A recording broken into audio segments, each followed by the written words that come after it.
ঝিনাইদহে কখনো মাইকিং, কখনো পতাকা হাতে টহল, আবার কখনো গ্রামবাসীকে সচেতন করছে বিজিবি সদস্যরা। মহেশপুর সীমান্তের ওপারে গত কয়েকদিনে বিভিন্ন সময়ে লোকজন এনে জড়ো করা হয়েছে। অভিযোগ রয়েছে বিএসএফ দফায় দফায় বাংলাদেশে মানুষ ঠেলে পাঠানোর চেষ্টা করেছে। তবে এ সীমান্ত দিয়ে ভারতের পুশিনের সব চেষ্টা এখন পর্যন্ত পণ্ড করে দিয়েছে 58 বিজিবি ব্যাটালিয়ন ও গ্রামবাসী।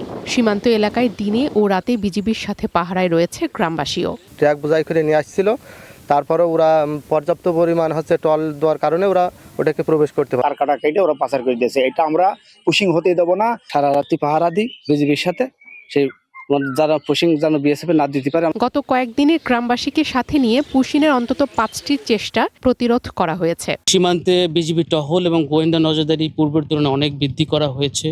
এছাড়া আমরা স্থানীয় জনসাধারণ এবং স্থানীয় আনসার ভিডিবিকে নিয়ে আমরা দিনে রাতে 24 ঘন্টায় তাদের সাথে নিয়ে টহল করছি। মৌলভীবাজারের বড়লেখা, জুড়ি, কুলাউড়া, কমলগঞ্জ ও শ্রীমঙ্গল এই 5 উপজেলার সাথে ভারতের সীমান্ত রয়েছে 271 কিলোমিটার। গত বছর এসব সীমান্ত দিয়ে প্রায় 1,500 মানুষকে পুশিং করেছে বিএসএফ।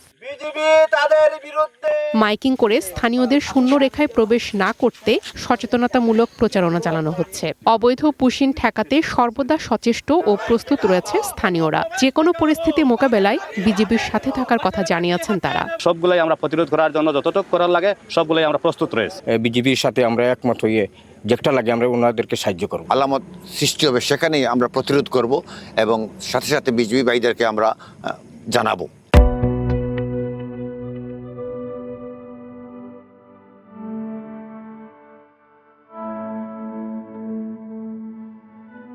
এবং বিজিবি ভাইদের সাথে নিয়েই আমরা প্রতিরোধ করব। বিজিবি জানায়, সীমান্তে কোনো ধরনের অনুপ্রবেশ, মানব পাচার প্রচেষ্টা প্রতিহত করতে light vision, binocular, thermal drone ও উন্নত প্রযুক্তি ব্যবহারের নজরদারি বাড়ানো হয়েছে। আমরা রাতে নাইট ভিশন ইউজ করা থেকে শুরু করে দিনে ড্রোন এবং অন্যান্যভাবে এলাকার দেশপ্রেমিক জনসাধারণকে সাথে নিয়ে আমরা আমাদের সীমান্তের প্রতিটা জায়গাতে any kind of illegal entry will not allow. এদিকে গত কয়েকদিন ধরে নীলফামারী চিলাহাটি সীমান্তের বিভিন্ন পয়েন্ট দিয়ে বাংলাদেশে পুশিনের চেষ্টা অব্যাহত রয়েছে। স্থানীয়দের অভিযোগ, পুশিনের জন্য আনা ব্যক্তিদের অনেকেই অস্বাভাবিক আচরণ করছেন। তাদের মধ্যে কেউ অসংলগ্ন কথা বলছেন, কেউ বা এদিক সেদিক ছুটে বেড়াচ্ছেন। স্থানীয়দের অভিযোগ, বিশেষ ধরনের ওষুধ বা ইনজেকশন প্রয়োগের মাধ্যমে তাদের স্মৃতি বিভ্রম করে সীমান্তে নিয়ে আসা হচ্ছে। ভারতের বিএসএফ ওদেরকে ভ্যাকসিন মেরে দেয়।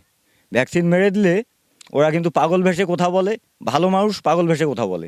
আমাদের স্থানীয় লোক আর বিজেপির সহযোগিতা এরা মানে পার করতে পারতেছে না।